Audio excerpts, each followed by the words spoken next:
도심 한복판에서 벌어진 이 사건은 단순한 살인이 아니었다. 과거의 상처가 현재의 복수로 이어지고 모성애라는 이름으로 포장된 조종과 지배가 한 젊은 여성의 삶을 송두리째 흔들어 놓았다. 시멘트 속에 묻힌 것은 단지 한 남자의 시신만이 아니라 세 사람의 뒤틀린 인생이었다. 피해자와 가해자의 경계가 모호해지는 이 이야기는 우리에게 묻는다. 과연 누가 진짜 가해자이고 누가 진짜 피해자인 걸까? 2024년 10월의 어느 평범한 화요일 오전, 강남구 역삼동의 한 상가 건물에서는 예상치 못한 발견이 이루어졌다. 2층 일부를 임대해 사무실로 사용하던 이 공간은 최근 인테리어 공사를 진행 중이었는데 공사인부 조성우는 벽면을 철거하던 중 이상한 것을 발견했다. 벽면 한쪽 구석에 다른 부분과 확연히 다른 시멘트 덩어리가 있었다. 색깔도 다르고 표면도 거칠었다. 마치 급하게 발라놓은 듯한 모습이었다. 처음에는 단순히 이전 공사의 잔재물이라고 생각했지만 자세히 살펴보니 뭔가 이상했다. 시멘트 덩어리는 대략 사람 한 명 정도의 크기였고 그 주변에는 설명할 수 없는 악취가 희미하게 풍기고 있었다. 10월의 선선한 날씨에도 불구하고 그 부분만큼은 묘한 냄새가 났다.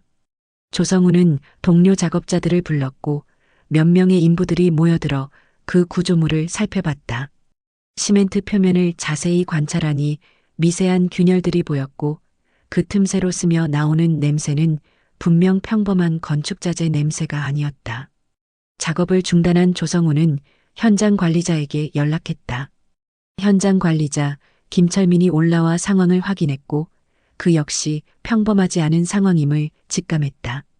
무엇보다 냄새가 문제였다. 썩은 듯한 설명하기 어려운 악취가 시멘트 덩어리 주변에 맴돌고 있었다.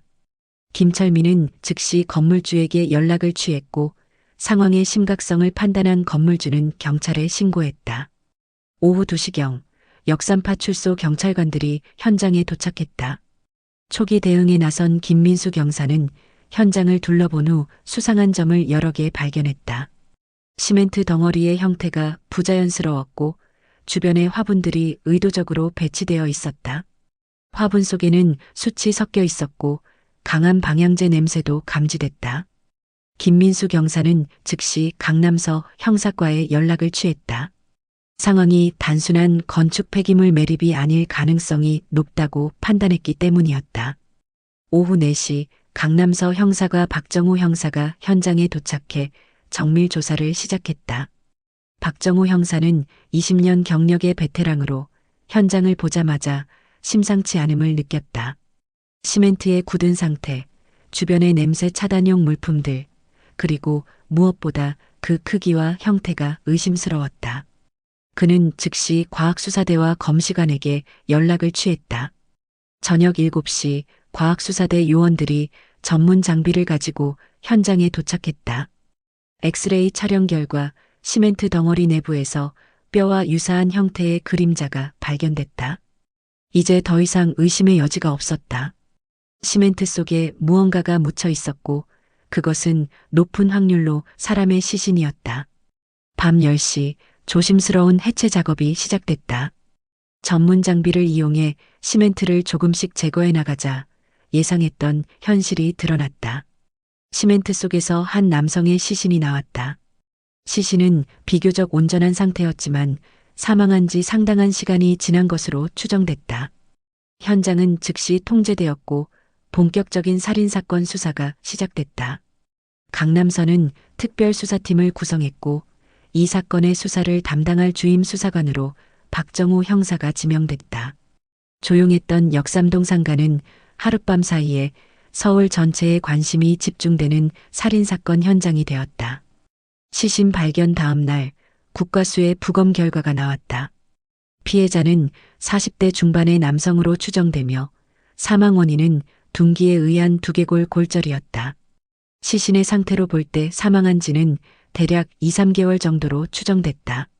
손가락 지문이 비교적 잘 보존되어 있어 신원 확인 작업이 신속히 진행될 수 있었다. 신원 확인 결과는 충격적이었다. 피해자는 김태현 45세 남성으로 서울 송파구에 거주하는 자영업자였다. 그런데 더욱 놀라운 것은 김태현이 실종 신고조차 되어 있지 않았다는 점이었다. 가족이나 지인들이 그의 실종을 신고한 적이 없었다. 수사팀은 김태현의 인간관계를 추적하기 시작했다. 그의 핸드폰 통화 기록과 문자 메시지를 분석한 결과 최근 몇 달간 가장 빈번하게 연락을 주고받은 사람이 박미선이라는 여성이었다. 박미선은 48세로 김태현과는 동거관계였던 것으로 파악됐다. 박미선을 추적하던 수사팀은 또 다른 인물을 발견했다. 박미선에게는 22세의 딸 박지영이 있었는데 그녀는 필리핀계 혼혈로 한국에서 태어나 자랐다. 흥미롭게도 박지영 역시 김태현과 상당한 연관이 있었다. 휴대폰 기록을 보면 김태현은 박미선뿐만 아니라 박지영과도 자주 연락을 주고받았다. 수사팀이 박미선과 박지영의 행적을 추적한 결과 충격적인 사실이 드러났다. 김태현이 실종된 것으로 추정되는 시기와 비슷한 때에 이들 모녀가 사건 현장인 역삼동 상가 2층을 단기 임대했다는 것이었다. 임대 계약서상 계약자는 박미선이었고 임대 기간은 정확히 3개월이었다. 더욱 수상한 점은 임대 목적이었다. 계약서에는 소규모 사업용이라고 기재되어 있었지만 실제로는 아무런 사업 활동의 흔적이 없었다. 대신 그 공간에서는 시멘트, 모래, 각종 공구들이 발견됐다. 또한 강한 냄새를 차단하기 위한 방향제, 숯, 화분 등도 다량 발견됐다. 상가 주변의 CCTV 분석 결과는 더욱 결정적이었다. 김태현이 마지막으로 목격된 7월 15일 이후 박미선과 박지영이 해당 상가를 수차례 방문한 기록이 남아 있었다. 특히 7월 중순부터 8월 말까지 거의 매일 같이 상가를 드나들었다. 두 사람은 대형 가방이나 쇼핑백을 들고 다녔으며 때로는 무거운 짐을 운반하는 모습도 포착됐다. 수사팀은 박미선과 박지영의 카드 사용 내역도 면밀히 분석했다. 7월 중순 이후 이들의 카드 사용 패턴에 급격한 변화가 있었다. 평소에는 생활용품이나 식료품 구입이 대부분이었는데 갑자기 시멘트, 모래, 석회, 염산 등을 대량 구매한 기록이 나타났다.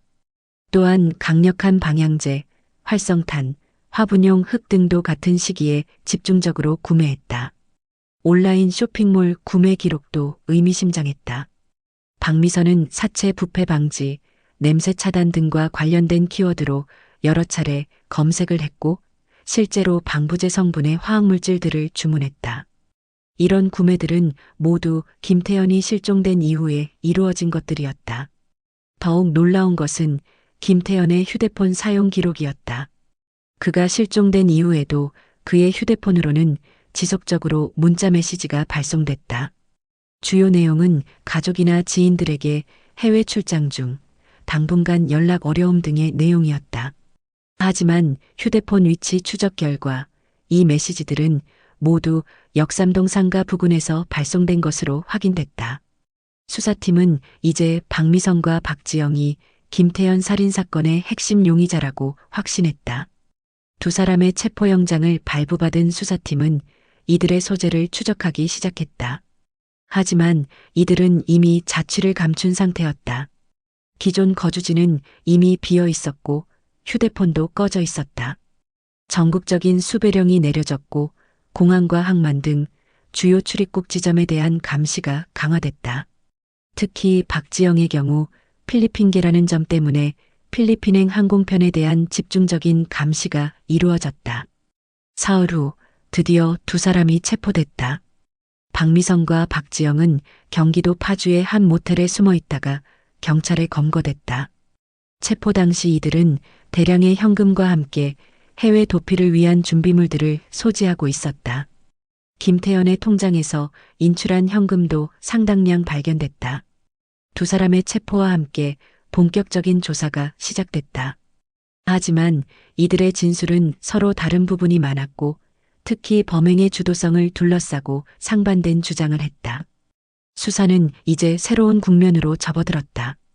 박미선과 박지영의 체포 이후 수사팀은 이들과 김태현 사이의 복잡한 관계를 파헤치기 시작했다. 단순한 금전 문제나 감정 다툼으로 보기에는 범행의 잔혹성과 은닉 방식이 너무 치밀했다. 수사팀은 이들 사이에 더 깊은 동기가 숨어 있을 것이라 판단했다. 김태현의 과거 행적을 조사하던 중 충격적인 사실들이 하나씩 드러나기 시작했다. 김태현은 과거부터 여성들과의 관계에서 폭력적인 성향을 보여왔다. 전 연인들과의 관계에서도 폭행, 협박, 스토킹 등의 문제가 반복적으로 발생했다는 증언들이 나왔다. 특히 박지영과의 관계는 더욱 복잡하고 어두운 면이 있었다. 박미선과 김태현이 동거를 시작한 것은 박지영이 17세이던 2019년이었다. 처음에는 단순한 동거 관계로 보였지만 시간이 지나면서 김태현의 박지영에 대한 태도가 점점 문제가 되기 시작했다. 병원 기록을 조회한 결과 박지영은 2020년부터 2023년까지 수차례 외상으로 응급실을 방문한 기록이 있었다. 타박상, 찰과상, 심지어 골절까지 다양한 부상을 당했다. 당시 진료 기록에는 계단 낙상, 운동 중 부상 등으로 기재되어 있었지만 의료진들은 가정폭력을 의심했다는 증언을 했다. 더욱 심각한 것은 정신건강의학과 진료 기록이었다. 박지영은 2021년부터 우울증과 외상 후 스트레스 장애 치료를 받아왔다. 담당 의사의 소견서에 따르면 박지영은 지속적인 성적 학대와 신체적 폭력에 시달렸던 것으로 추정됐다. 하지만 가해자에 대해서는 구체적으로 언급하지 않았다. 상담센터 기록도 발견됐다.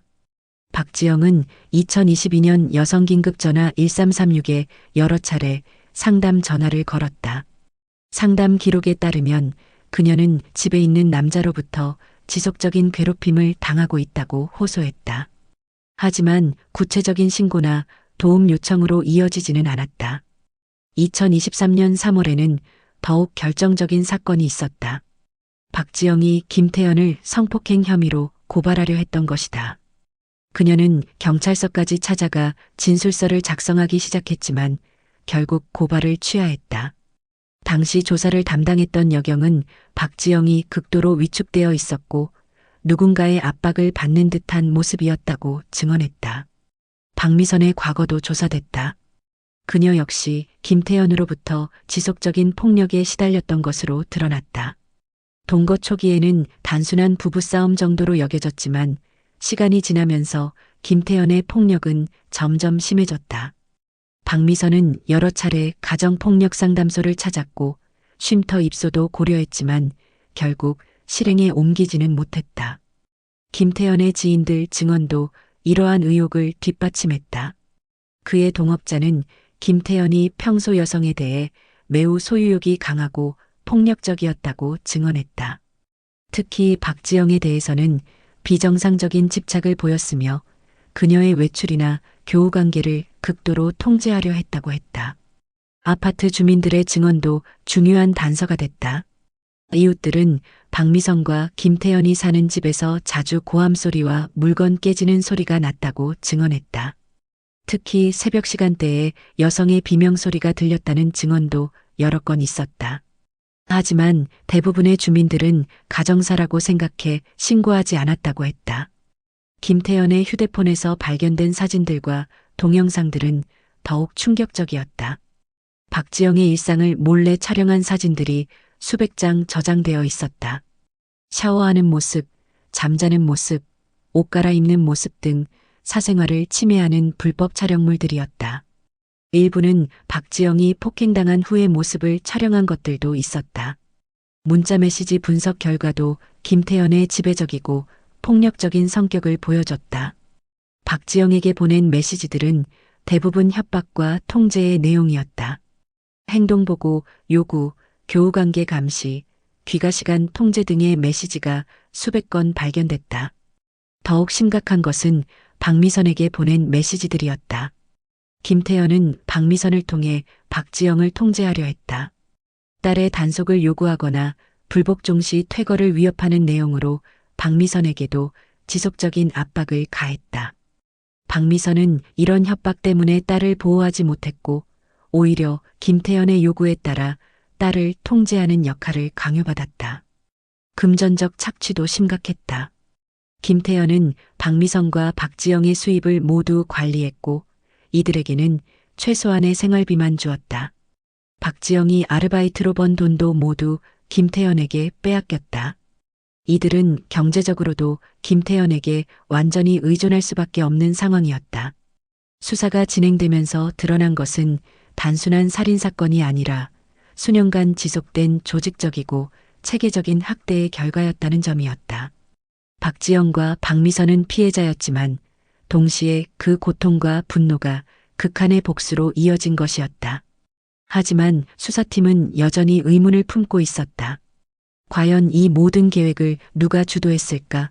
김태현의 과거 학대 행위가 드러나면서 수사팀은 박미선과 박지영의 범행 동기를 이해할 수 있게 됐다. 하지만 더 중요한 의문이 남아 있었다. 어떻게 22세의 젊은 여성이 이토록 잔혹하고 치밀한 살인에 가담할 수 있었을까? 그 답은 박미선의 교묘한 심리적 조작에서 찾을 수 있었다. 박미선과 박지영의 휴대폰 메시지 분석 결과 충격적인 사실이 드러났다. 박미선은 김태현으로부터 받은 고통을 딸에게 전가하는 동시에 딸의 분노와 복수심을 교묘하게 이용했다. 그녀는 모성애라는 가면 뒤에 숨어 딸을 범죄의 공범으로 만들어갔다. 메시지 분석에 따르면 박미선은 2024년 초부터 박지영에게 지속적으로 특정한 메시지들을 전달했다. 우리가 이렇게 된 것도 딸 때문이라는 식의 죄책감 유발, 딸이 김태현을 유혹해서 집에 들어오게 했다는 현실 왜곡, 딸만 없었으면 이렇게 살지 않았을 것이라는 원망 등의 내용이 반복적으로 나타났다. 이러한 메시지들은 박지영의 죄책감을 극대화시키는 동시에 현실에 대한 인식을 왜곡시키는 효과가 있었다. 실제로는 김태현이 가해자였지만 박미선은 딸로 하여금 자신이 모든 불행의 원인이라고 믿게 만들었다. 이것은 전형적인 가스라이팅 기법이었다. 더욱 교묘한 것은 박미선이 사용한 우리라는 표현이었다. 그녀는 지속적으로 우리가 당한 일, 우리의 복수, 우리의 미래 등의 표현을 사용하며 딸과 자신을 하나의 운명 공동체로 인식하게 만들었다. 이를 통해 박지영은 개별적인 판단 능력을 잃어가게 됐다. 박미선의 조작은 더욱 체계적이었다. 그녀는 김태현의 학대가 심해질 때마다 딸에게 모든 것이 딸의 잘못이며 딸이 제대로 행동하지 않아서 김태현이 화가 난다고 말했다. 피해자인 딸로 하여금 가해자의 폭력에 대한 책임까지 지게 만든 것이었다. 2024년 5월경부터는 박미선의 메시지 톤이 더욱 위험해졌다. 김태현을 없애지 않으면 평생 이렇게 살아야 한다거나 딸이 용기를 내야 자유로워질 수 있다는 등의 내용이 나타나기 시작했다. 이는 단순한 불만 표출을 넘어서 구체적인 범행 동기를 심어주는 것이었다. 심리학 전문가의 분석에 따르면 박미선은 딸의 불안정한 심리 상태를 정확히 파악하고 있었다. 박지영은 오랜 학대로 인해 자아 정체성이 혼란스러웠고 현실에 대한 판단력이 크게 저하되어 있었다. 박미선은 이러한 취약점을 정확히 노렸다. 특히 박미선은 딸의 필리핀계 혈통을 이용한 조작도 했다. 한국 사람들이 우리를 무시한다는 피해의식을 심어주고 김태현 역시 우리를 무시하고 이용할 뿐이라는 식으로 소외감과 분노를 증폭시켰다. 이러한 조작은 박지영의 정체성 혼란을 더욱 가중시켰다. 6월에 들어서면서 박미선의 메시지는 더욱 구체적이 됐다. 김태현이 없어져야 살 수 있다거나 딸이 나서지 않으면 죽을 때까지 이렇게 살아야 한다는 식으로 딸에게 직접적인 행동을 촉구하기 시작했다. 이때부터 박지영의 답변에도 변화가 나타났다. 초기에는 무서워하거나 불가능하다는 반응을 보이던 박지영이 점점 어떻게 해야 하는지, 정말 그렇게 해야 하는지 묻기 시작했다. 박미선의 지속적인 세뇌가 효과를 보이기 시작한 것이었다. 박미선은 딸의 변화를 감지하고 더욱 적극적으로 나섰다. 그녀는 구체적인 계획을 제시하며 딸의 참여를 이끌어냈다. 조심스럽게 계획하면 아무도 모를 것이라거나 딸이 도와주면 완벽하게 할 수 있다는 등의 메시지로 범행에 대한 확신을 심어줬다. 더욱 교묘한 것은 박미선이 딸에게 주도권이 있는 것처럼 착각하게 만든 점이었다. 엄마는 딸이 결정하는 대로 따르겠다거나 이것은 딸의 선택이라는 등의 표현을 사용하며 실제로는 자신이 모든 것을 조종하면서도 딸이 스스로 결정한 것처럼 믿게 만들었다. 7월 초 드디어 구체적인 범행 계획이 메시지에 등장하기 시작했다. 박미선은 상가 임대, 필요 물품 구매, 김태현 유인 방법 등을 하나씩 딸과 상의하며 공모관계를 공고히 했다. 이 과정에서 박지영은 더 이상 피해자가 아닌 능동적인 공범자로 변모해갔다.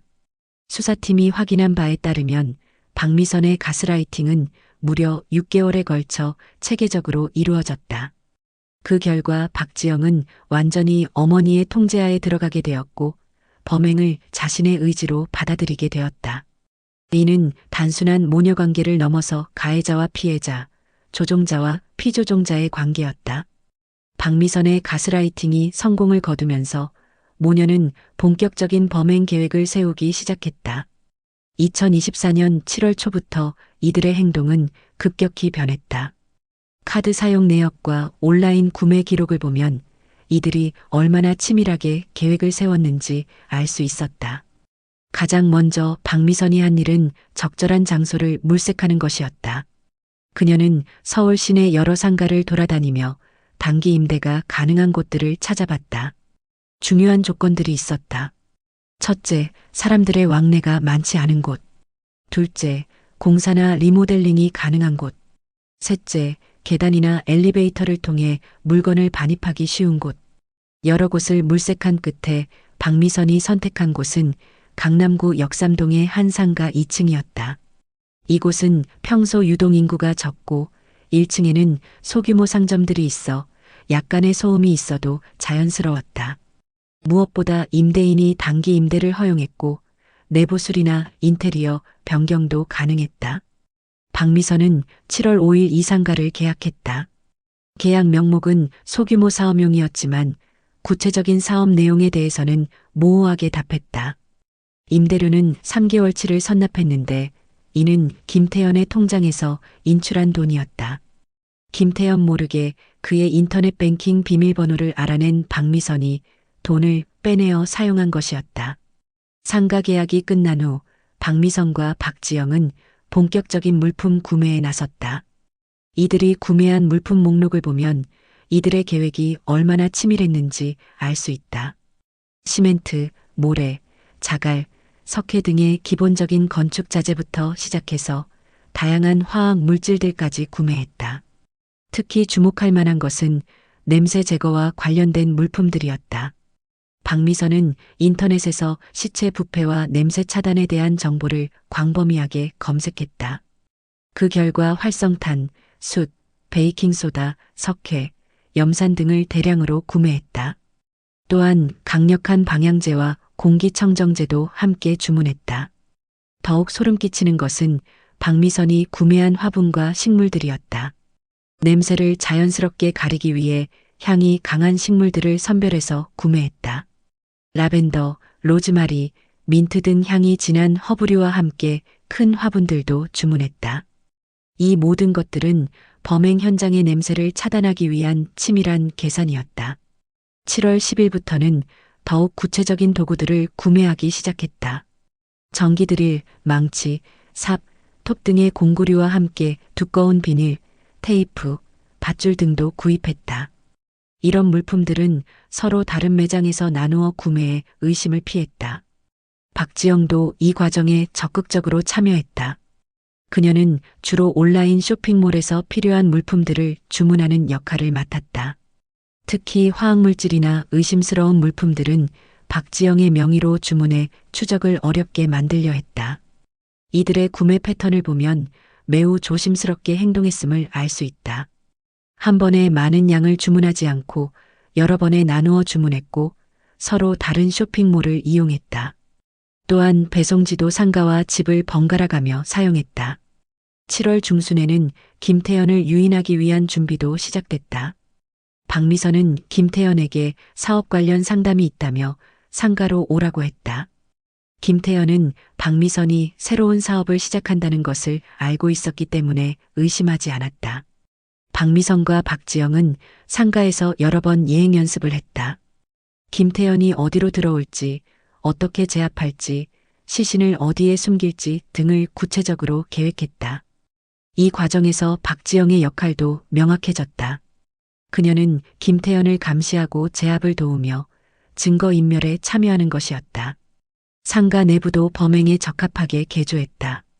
방음을 위해 두꺼운 매트를 깔았고 혈흔이나 기타 증거가 남지 않도록 비닐로 바닥과 벽을 보호했다.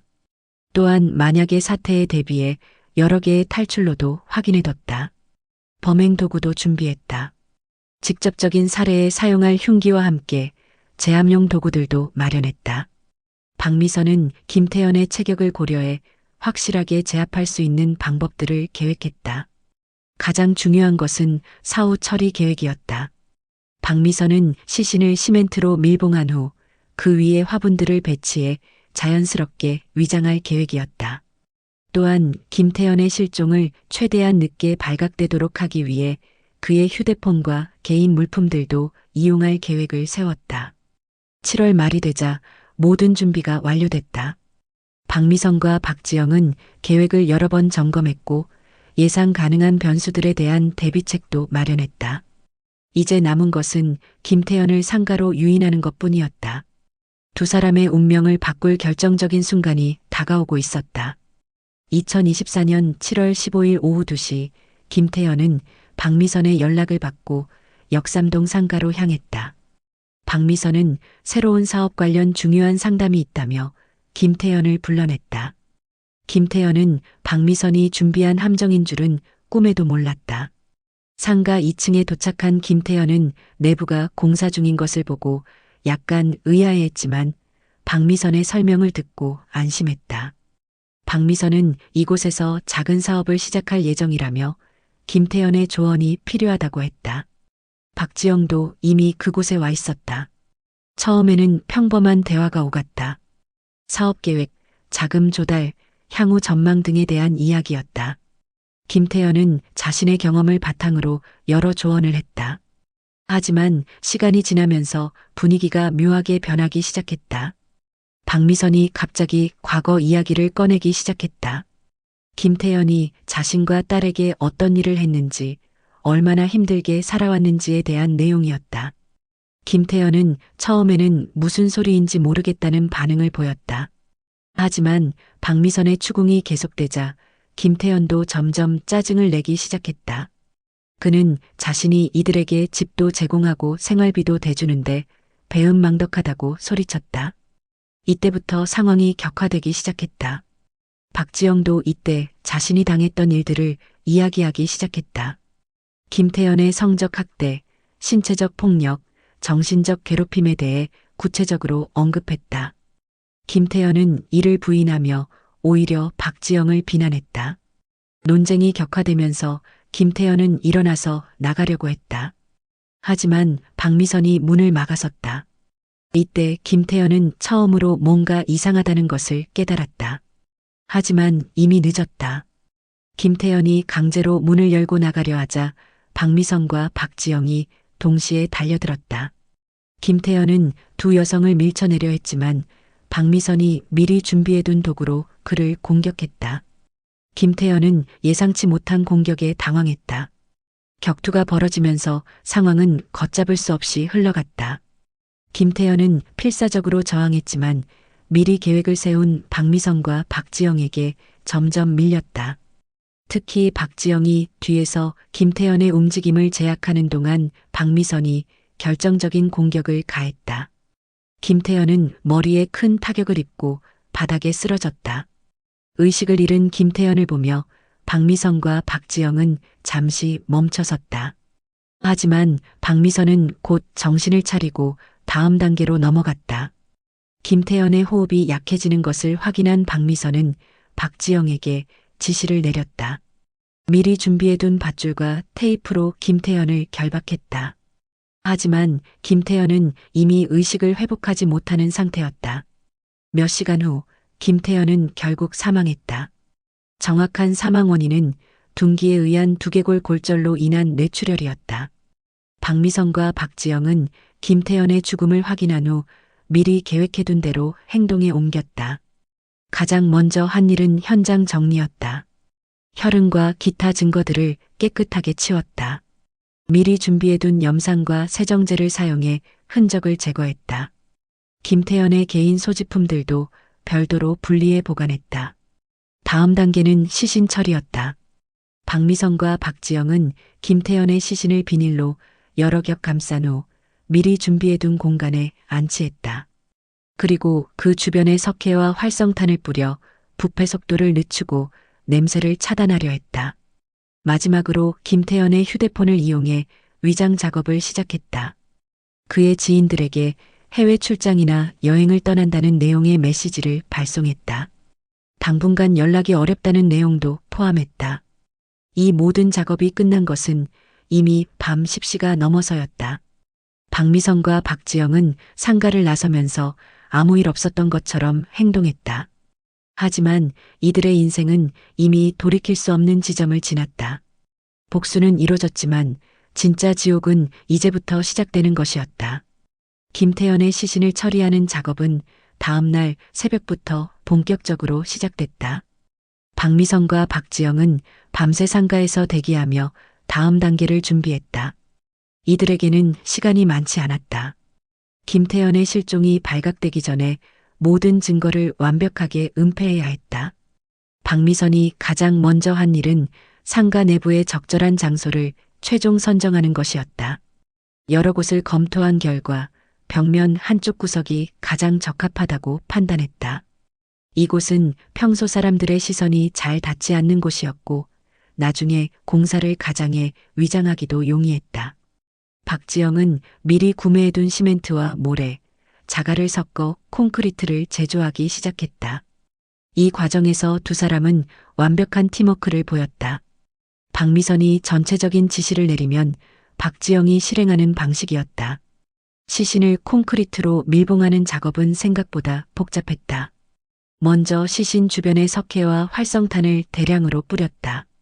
이는 부패 속도를 늦추고 냄새를 최대한 차단하기 위한 조치였다. 그 다음 방수 비닐로 여러 겹 포장한 후 콘크리트를 부어 완전히 밀봉했다.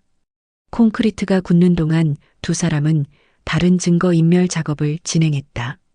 범행에 사용된 도구들은 염산에 담가 지문을 완전히 제거한 후 여러 곳에 나누어 폐기했다. 김태현의 피가 묻은 옷가지들은 소각했다. 가장 중요한 것은 냄새 차단이었다. 박미선은 인터넷에서 찾은 정보를 바탕으로 다양한 방법을 동원했다. 콘크리트 구조물 주변에 숯을 가득 채웠고 그 위에 강한 향의 화분들을 배치했다. 라벤더, 로즈마리, 민트 등 향이 진한 식물들이 자연스러운 냄새 차단막 역할을 했다. 상가 전체에는 강력한 방향제를 곳곳에 설치했다. 또한 공기청정기도 여러 대 가동해 공기 순환을 원활하게 만들었다. 이 모든 조치들은 시신에서 나는 부패 냄새를 완벽하게 차단하기 위한 것이었다. 콘크리트가 완전히 굳은 후에는 그 위에 일반적인 건축 자재들을 쌓아 위장했다. 벽돌, 목재, 페인트통 등을 자연스럽게 배치해 마치 공사용 자재 보관 공간처럼 보이게 만들었다. 누가 봐도 평범한 창고나 공사 현장으로만 보이도록 했다. 다음 단계는 김태현의 개인 물품 처리였다. 그의 지갑, 열쇠, 시계 등 개인 소지품들은 별도로 보관했다가 나중에 여러 곳에 나누어 폐기했다. 하지만 휴대폰은 위장 작업에 활용하기 위해 보관했다. 박미선은 김태현의 휴대폰을 이용해 치밀한 위장 공작을 벌였다.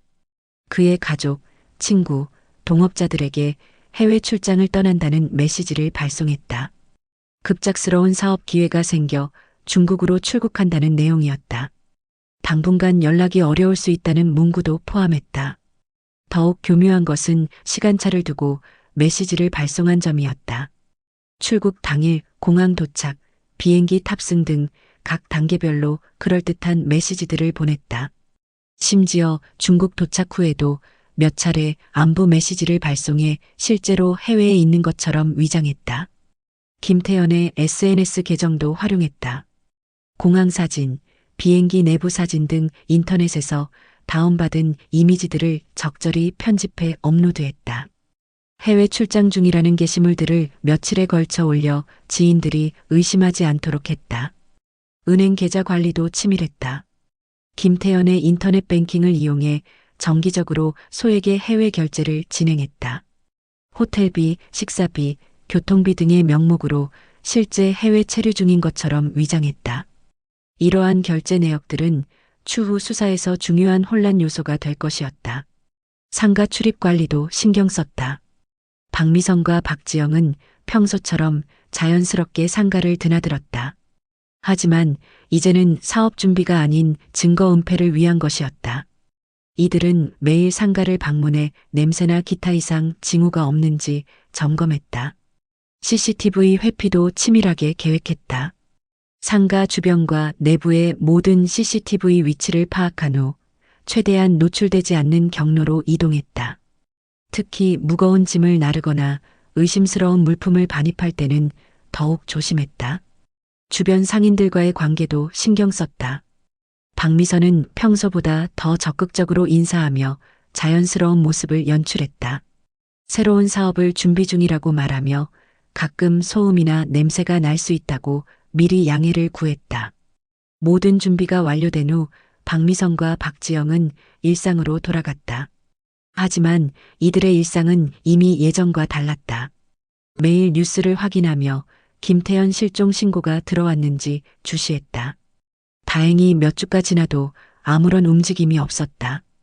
2달여가 지나자 이들은 완벽한 범죄를 저질렀다고 확신하기 시작했다. 하지만 그들이 놓친 것이 있었다. 아무리 치밀한 계획이라도 우연한 발견을 막을 수는 없었다. 그리고 그 우연은 곧 찾아올 예정이었다. 김태현의 시신이 발견된 후 강남서 수사팀은 체계적인 증거 수집에 나섰다. 박정호 형사를 주임 수사관으로 하는 특별수사팀은 현장을 중심으로 반경을 넓혀가며 모든 가능성을 점검했다. 이들이 가장 먼저 주목한 것은 상가 주변의 CCTV였다. 역삼동 일대는 상업지구 특성상 CCTV 설치 밀도가 높았다.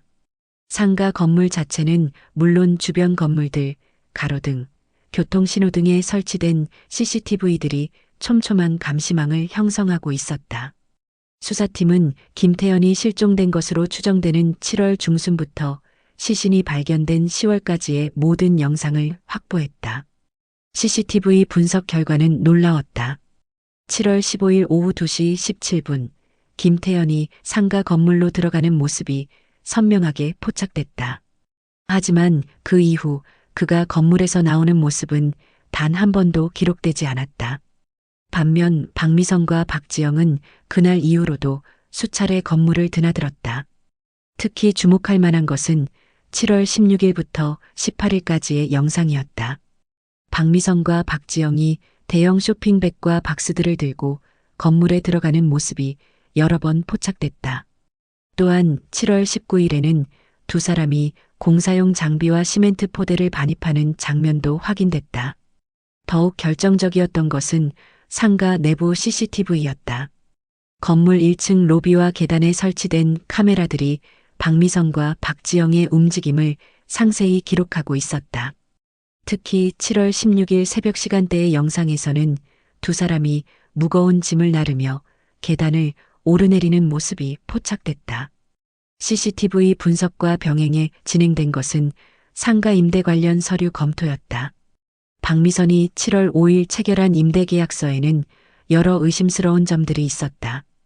우선 계약 목적이 모호했다. 소규모 사업용이라고 기재되어 있지만 구체적인 사업 내용에 대한 언급은 없었다. 더욱 수상한 것은 계약 기간과 보증금 지불 방식이었다.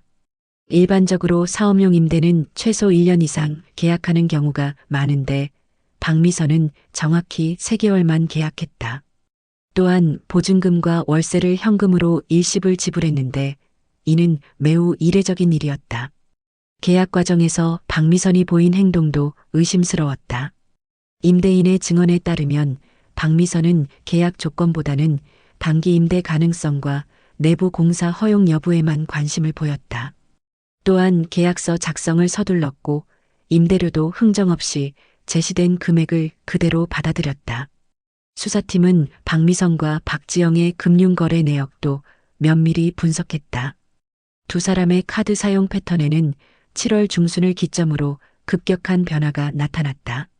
평소에는 생활용품이나 식료품 위주로 소액 결제를 하던 패턴이 갑자기 건축자재와 화학물질 구매로 바뀌었다. 특히 주목되는 것은 구매 품목들이었다. 시멘트, 모래, 자갈 등의 기본 건축 자재부터 시작해서 염산, 석회, 활성탄 등의 화학물질까지 다양했다. 또한 강력한 방향제, 공기청정기, 향이 강한 식물들도 같은 시기에 집중적으로 구매했다. 온라인 쇼핑 내역은 더욱 충격적이었다. 박미선의 인터넷 검색 기록을 보면 시체 부패 과정, 냄새 차단 방법, 콘크리트 제조법 등에 대한 검색이 수십 건 발견됐다. 심지어 법의학 관련 자료와 범죄 은폐 방법에 대한 검색도 있었다. 구매 영수증들도 중요한 증거가 됐다. 수사팀이 확보한 영수증들을 보면 박미선과 박지영이 얼마나 치밀하게 계획을 세웠는지 알 수 있었다. 서로 다른 매장에서 나누어 구매에 의심을 피하려 했고 현금 결제와 카드 결제를 적절히 섞어 추적을 어렵게 만들려 했다. 김태현의 휴대폰 기록도 결정적인 단서가 됐다.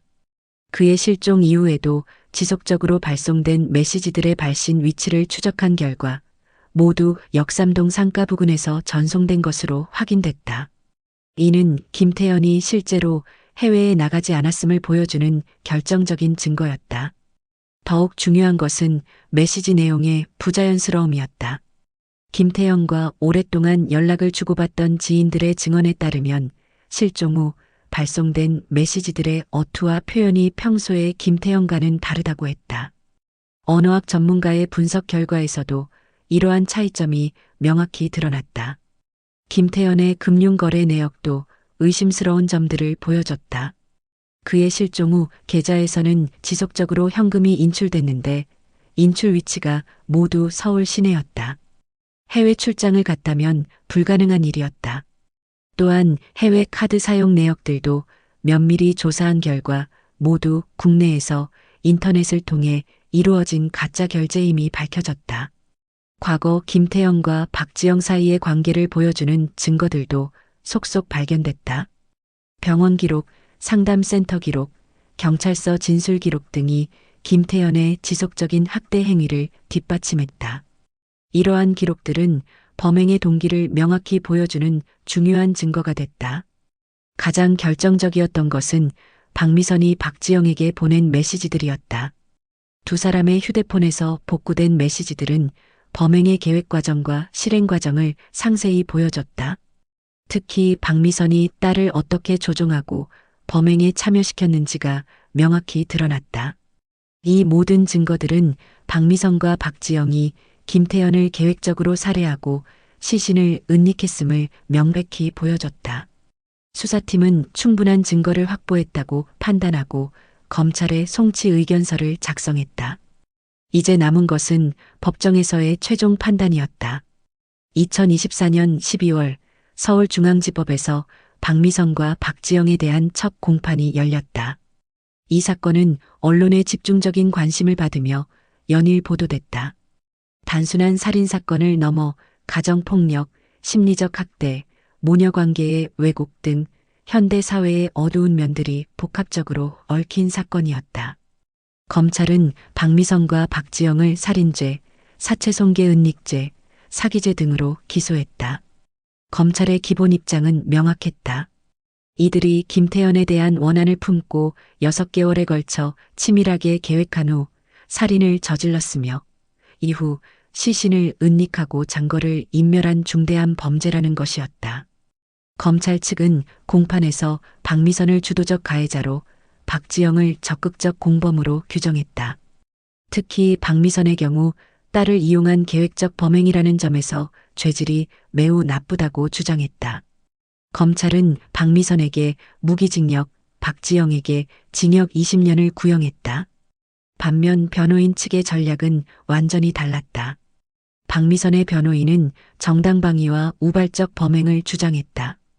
김태연의 지속적인 폭력과 위협에 시달리던 중 자신과 딸을 보호하기 위한 불가피한 행동이었다는 것이었다.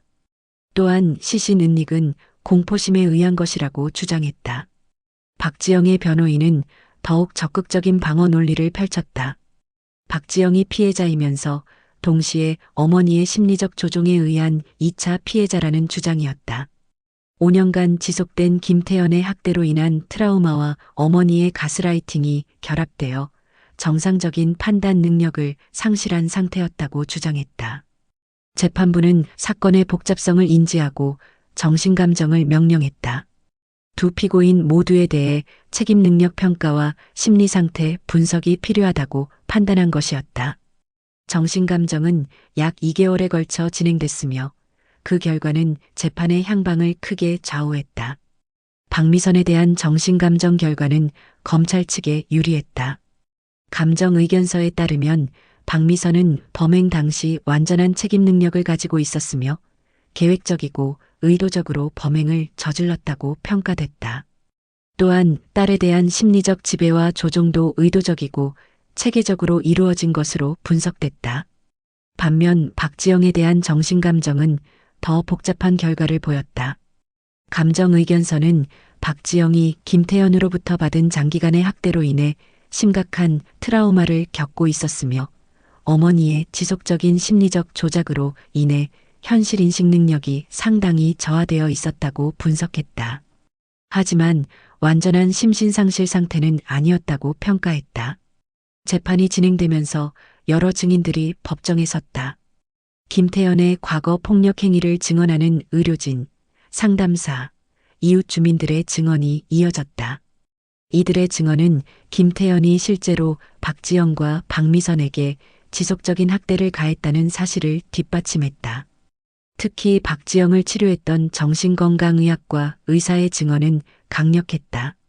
의사는 박지영이 전형적인 학대 피해자의 증상을 보였으며 특히 가해자에 대한 복잡한 감정과 자책감, 무력감 등을 강하게 보였다고 증언했다. 또한 어머니와의 관계에서도 건강하지 못한 의존성을 보였다고 했다. 박미선과 박지영의 휴대폰 메시지가 법정에서 공개되면서 충격적인 내용들이 드러났다. 박미선이 딸에게 보낸 수백 건의 메시지들은 전형적인 가스라이팅의 패턴을 보여줬다. 죄책감 유발, 현실 왜곡, 의존성 강화 등의 기법이 체계적으로 사용됐음이 확인됐다. 심리학 전문가들도 증인으로 출석해 가스라이팅의 메커니즘과 그 피해에 대해 설명했다. 전문가들은 박지영이 전형적인 가스라이팅 피해자의 특성을 보이며 특히 기존의 트라우마와 결합되어 그 피해가 더욱 심각했다고 증언했다. 하지만 검찰은 박지영의 적극적인 참여 부분을 계속 부각시켰다. CCTV에 나타난 박지영의 모습, 범행 도구 구매 참여, 증거 인멸 과정에서의 역할 등을 들어 단순한 피해자가 아니라는 점을 강조했다. 재판부는 이러한 복잡한 쟁점들을 종합적으로 검토했다. 김태연의 학대 행위는 분명한 사실이지만 그렇다고 해서 살인이 정당화될 수는 없다는 입장이었다. 하지만 동시에 박지영의 특수한 상황도 충분히 고려해야 한다고 판단했다. 재판 과정에서 또 다른 쟁점이 부각됐다. 박미선의 모성 역할에 대한 것이었다. 검찰은 박미선이 딸을 보호해야 할 어머니로서의 의무를 저버리고 오히려 딸을 범죄에 이용했다고 비판했다. 반면 변호인은 박미선 역시 김태연의 폭력에 시달린 또 다른 피해자였다고 주장했다.